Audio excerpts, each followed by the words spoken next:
Суд Иркутской области России арестовал на 2 месяца 3 трудовых мигрантов из Таджикистана по обвинению в хулиганстве и попытке убийства. Суд посчитал, что именно таджикские мигранты стали причиной драки между местными жителями и мигрантами, произошедшей 12 ноября в поселке Залари Иркутской области, закончившийся поджогом вагончика, где жили мигранты.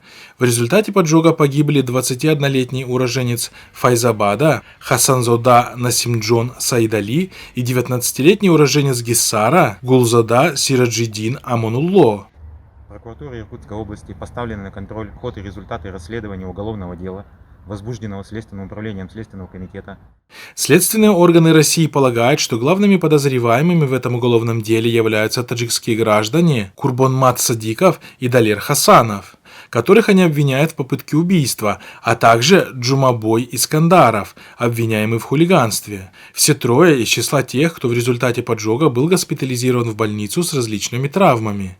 Из числа местных жителей, устроивших поджог, под предварительным следствием остается лишь один. Другие подозреваемые из числа местной молодежи вышли на свободу спустя 3 суток после задержания, сообщает источник, близкий к следствию. Как рассказал журналистам один из трудовых мигрантов, местных было очень много. Они окружили наш вагончик. Среди них был человек в полицейской форме. Мы подумали, что полиция приехала проверить документы. Мы хотели выйти, но прибывшие закрыли двери вагончика и начали стрельбу.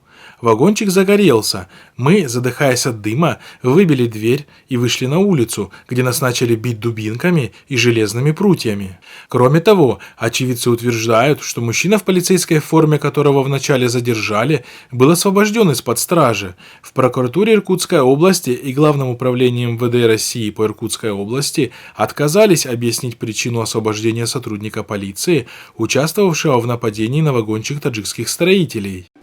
Всех рад видеть. Да не переживайте, вы что-то.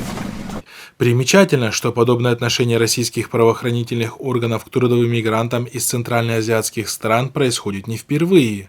Так, например, 29 июня суд в Москве арестовал Амиршоха Хусейнова, таджикского трудового мигранта, который участвовал в драке со скинхедами. Суд предъявил ему обвинение в хулиганстве с применением оружия.